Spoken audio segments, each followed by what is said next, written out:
사랑하는 형제자매 여러분, 오늘 우리는 하느님의 가장 위대한 속성, 바로 자비에 대해 이야기 나누고자 합니다. 특히 가톨릭 교회에서 부활절 다음 주일을 하느님의 자비주일로 기념하는 이유와 그 깊은 의미에 대해 함께 묵상하는 시간을 갖겠습니다. 이 이야기가 여러분의 마음에 깊은 울림을 준다면 주님의 자비가 필요한 다른 이들에게도 이 영상을 공유하여 하느님의 은총을 나누어 주십시오. 여러분의 나눔을 통해 하느님께서 여러분과 가정에 풍성한 축복을 내려주시길 기도합니다. 여러분은 혹시 전대사라는 말을 들어보셨습니까? 우리가 지은 죄에 따르는 벌, 즉 잠벌까지 모두 사면받는 교회의 큰 은총입니다. 그런데 하느님의 자비주일에 받는 은총은 이 전대사보다도 더 위대하다고 이야기합니다. 왜일까요? 전대사를 받기 위한 조건 중 하나는 죄에 대한 애착에서 완전히 벗어나는 것입니다. 솔직히 우리 중 누가 죄에 대한 애착에서 완벽하게 자유롭다고 말할 수 있을까요? 그것은 마치 스스로의 힘으로 하늘을 날 수 있어야 하늘을 날 수 있다는 말처럼 우리에게는 너무나 어려운 일입니다. 과거 성 필립보 네리 성인에게는 이런 일이 있었다고 합니다. 대성당에 모인 1200명의 신자들이 전대사를 얻기 위해 함께 기도하고 있었는데 성인께서는 계시를 통해 그들 중 단 2사람만이 전대사를 받았다는 것을 알게 되었습니다. 그만큼 죄에서 완전히 자유로워지는 것은 어려운 일입니다. 하지만 하느님의 자비주일의 은총은 다릅니다. 우리가 여전히 죄에 얽매여 있고 연약하며 부서진 존재일지라도 이 은총을 받을 수 있기 때문입니다. 이것이 바로 오늘 우리가 나눌 이야기의 핵심입니다. 이 놀라운 하느님 자비의 메시지는 파우스티나 코발스카라는 폴란드의 한 평범한 수녀님을 통해 우리에게 전해졌습니다. 하느님의 자비가 성녀 파우스티나에게서 시작된 것은 아닙니다. 하느님의 자비는 인류의 시작과 함께했고 성경 전체를 관통하는 핵심 메시지입니다. 하지만 특별히 이 시대에 하느님께서는 파우스티나 성녀를 통해 당신의 자비를 더욱 분명하게 알려주길 원하셨습니다. 어떤 이들은 파우스티나 성녀의 환시나 그녀가 기록한 일기에 대해 의구심을 품기도 합니다. 실제로 그녀의 글이 오역 문제로 1959년부터 1978년까지 교회 내에서 잠시 보급이 중단되었던 시기도 있었습니다. 예를 들어 잘못된 번역본에는 파우스티나 성녀가 마치 자기 자신을 내가 바로 하느님의 자비다라고 말한 것처럼 기록되어 있었습니다. 만약 정말 그랬다면 그 글은 당연히 금지되어야 마땅합니다. 하지만 이것은 폴란드어를 이탈리아어로 옮기는 과정에서 발생한 심각한 오류였습니다. 훗날 폴란드 출신의 위대한 교황이신 성요한 바오로 2세께서 이 문제를 바로잡기 위해 직접 나서셨습니다. 교황님께서는 아직 살아있던 증인들을 만나고 원문을 면밀히 검토하여 번역을 바로잡았습니다. 그리고 마침내 파우스티나 성녀의 메시지가 지극히 정통적인 신앙의 바탕을 두고 있음을 교회가 공식적으로 인정하게 된 것입니다. 기억해야 할 중요한 사실은 교회는 결코 이단자를 성인으로 시성하지 않는다는 점입니다. 사실 하느님께서는 늘 우리가 예상치 못한 평범하고 연약한 이들을 통해 위대한 일을 이루셨습니다. 말을 더듬었던 모세, 가난하고 이름 없던 시골 소녀 마리아, 심지어 외경에 따르면 키가 작고 외모가 보잘것없었다고 전해지는 바오로 사도까지. 하느님께서는 세상의 기준으로는 보잘것없는 이들을 들어 당신의 도구로 사용하십니다. 파우스티나 성녀 역시 정규 교육을 거의 받지 못한 지극히 평범한 여성이었습니다. 하지만 그녀가 남긴 일기에 담긴 신학적 깊이는 인간의 지성만으로는 결코 도달할 수 없는 수준의 것이었습니다. 교회의 학자들은 3년의 교육만 받은 사람이 이토록 심오한 영적 통찰을 기록하는 것은 불가능하며 이는 분명 초자연적인 개입의 증거라고 결론 내렸습니다. 하느님의 자비신심에 대한 또 다른 오해는 이것이 마치 죄를 마음껏 지어도 된다는 면죄부처럼 여겨진다는 것입니다. 그러나 파우스티나 성녀의 일기를 단 한 번이라도 읽어본 사람이라면 그것이 얼마나 큰 오해인지 알 수 있습니다.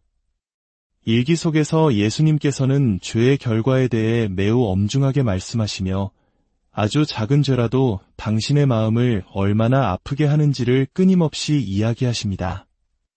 오히려 하느님의 자비는 하느님의 정의를 무시하는 것이 아니라 하느님의 정의 그 자체입니다. 전쟁터에 2명의 군인이 있다고 상상해 보십시오. 한 명은 손가락을 살짝 베었고 다른 한 명은 포탄에 팔을 잃었습니다. 단 한 명의 의무병이 있다면 누구에게 그 의무병의 치료를 받을 더 큰 권리가 있겠습니까? 당연히 더 심각한 상처를 입은 사람입니다. 그것이 바로 정의입니다. 예수님께서는 죄가 클수록 내 자비를 받을 권리도 크다고 말씀하셨습니다. 이는 당신의 정의에 근거한 말씀입니다. 건강한 이에게는 의사가 필요 없지만 병든 이에게는 의사가 필요하기 때문입니다. 어떤 이들은 자비의 5단 기도가 널리 퍼지면 전통적인 묵주기도를 아무도 바치지 않을 것이라고 걱정하기도 합니다. 하지만 이 두 기도는 서로를 대체하는 것이 아니라 완벽하게 보완합니다. 우리가 미사에 참여하면 말씀 전례와 성찬 전례 두 부분으로 이루어져 있음을 합니다. 말씀 전례는 성경을 묵상하는 시간이고 성찬 전례는 희생 제사를 봉헌하는 시간입니다. 만약 우리가 평일 미사에 참여하지 못했다면 가장 좋은 대안은 무엇일까요? 바로 묵주기도와 자비의 5단 기도를 함께 바치는 것입니다. 묵주기도는 예수님의 생애를 묵상하며 성경 말씀을 되새기는 말씀 전례와 같습니다. 그리고 자비의 5단 기도는 영원하신 아버지, 저희가 지은 죄와 온 세상의 죄를 속죄하는 마음으로 지극히 사랑하시는 당신 아들 우리 주 예수 그리스도의 몸과 피, 영혼과 신성을 바치나이다 라고 기도하며 희생 제사를 봉헌하는 성찬 전례와 같습니다. 사제만이 희생 제사를 봉헌할 수 있는 것 아닌가요? 라고 질문할 수 있습니다. 맞습니다. 성품 성사를 받은 사제는 직무 사제직을 수행합니다. 하지만 세례를 받은 우리 모두는 그리스도의 3가지 직무, 즉 왕직, 예언자직, 그리고 사제직에 참여합니다. 이를 보편 사제직이라고 부릅니다. 우리는 세례를 통해 하느님께 희생을 봉헌할 수 있는 권한과 의무를 받았습니다. 자비의 5단 기도를 바치는 것은 바로 이 보편 사제직을 가장 아름답게 실천하는 행위 중 하나입니다. 또한 하느님의 자비신심이 예수 성심신심을 대체하려 한다는 비판도 있습니다. 하지만 이것 역시 오해입니다. 17세기 유럽에 얀세니즘이라는 이단이 퍼졌을 때 사람들은 하느님을 두렵고 무서운 심판관으로만 여겼습니다. 이에 대한 응답으로 예수님께서는 마르가리타 마리아 알라코크 성녀에게 발현하시어 당신의 심장이 사랑으로 불타고 있음을 보여주셨습니다. 이것이 바로 예수 성심 신심의 시작입니다. 나에게 오너라. 나는 사랑이다. 이것이 예수 성심의 메시지였습니다. 하지만 인류는 그 부르심에도 온전히 응답하지 않았습니다.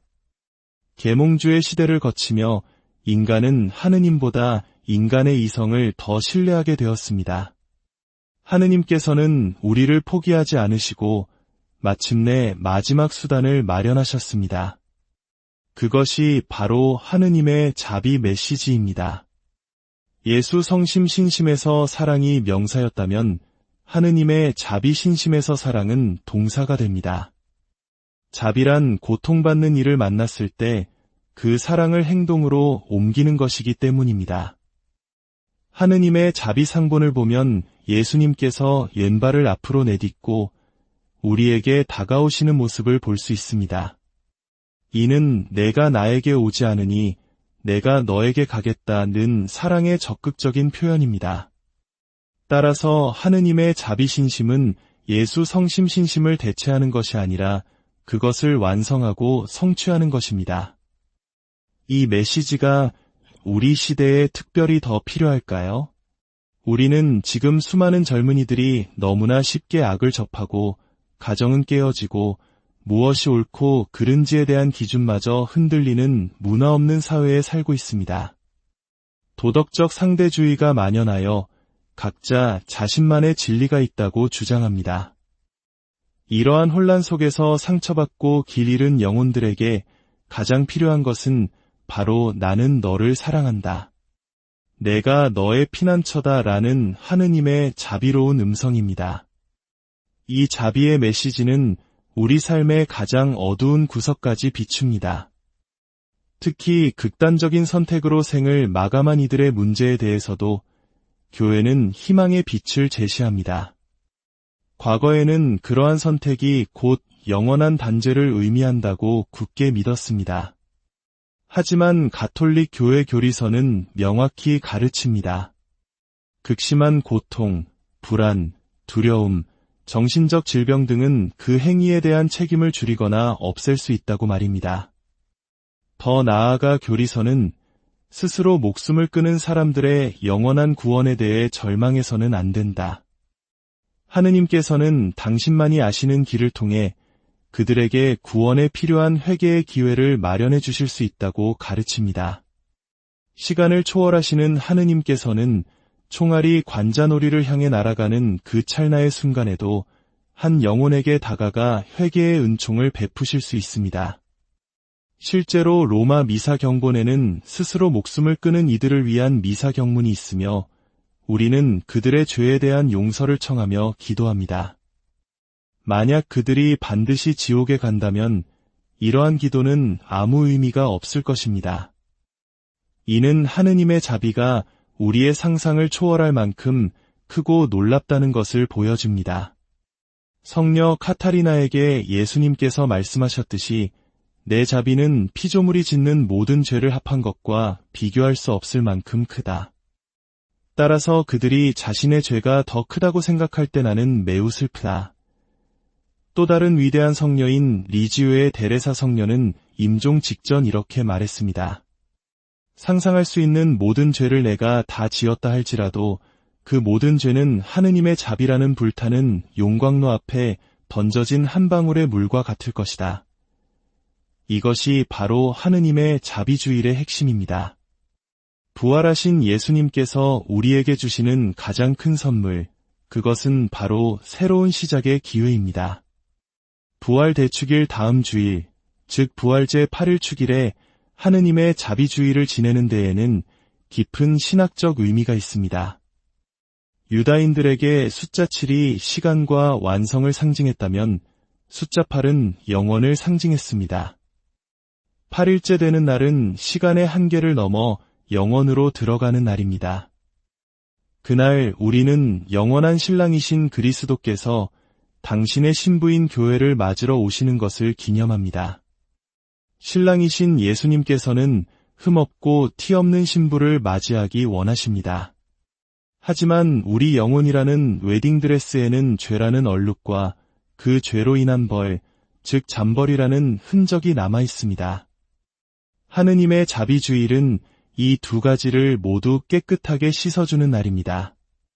예수님께서는 고해성사를 보아라 하고 말씀하십니다. 이를 통해 죄라는 얼룩이 씻겨 나갑니다.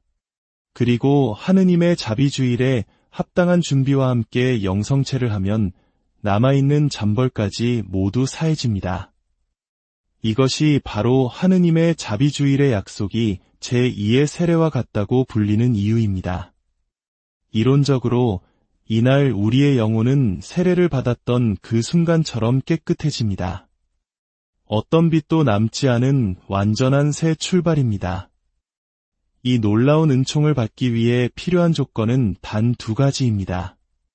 첫째, 하느님의 자비주일 즈음에 고해성사를 보고 죄 없는 상태, 즉 은총의 상태에 머무는 것입니다.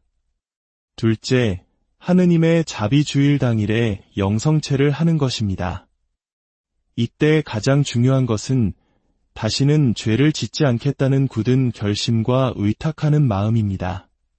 그저 은총만 받고 예전의 삶으로 돌아가려는 이기적인 마음이 아니라 하느님의 도움으로 새롭게 시작하고 싶다는 진실한 갈망이 필요합니다. 이 모든 이야기의 결론은 단 한 단어, 신뢰로 모아집니다. 예수님께서는 파우스티나 성녀에게 당신의 순환 동안 겪었던 그 어떤 고통보다도 영혼들이 당신을 신뢰하지 않는 것이 가장 큰 아픔이라고 말씀하셨습니다. 우리가 겪는 불안과 두려움, 죄의식은 모두 하느님의 자비에 대한 신뢰가 부족하기 때문에 생겨납니다. 하느님께서는 우리를 돕기 위해 당신의 어머니이신 마리아와 교회를 선물로 주셨습니다. 이 도움의 손길을 붙잡는 것이 바로 신뢰의 표현입니다. 사랑하는 형제자매 여러분, 하느님의 자비는 끝이 없습니다. 우리의 죄가 아무리 크다 할지라도 그분의 자비라는 바다 앞에서는 한 방울의 물에 불과합니다. 다가오는 하느님의 자비주의를 준비하며 우리의 마음을 열고 그분의 무한한 사랑과 자비에 온전히 우리 자신을 내어 맡깁시다. 주님께서는 언제나 두 팔 벌려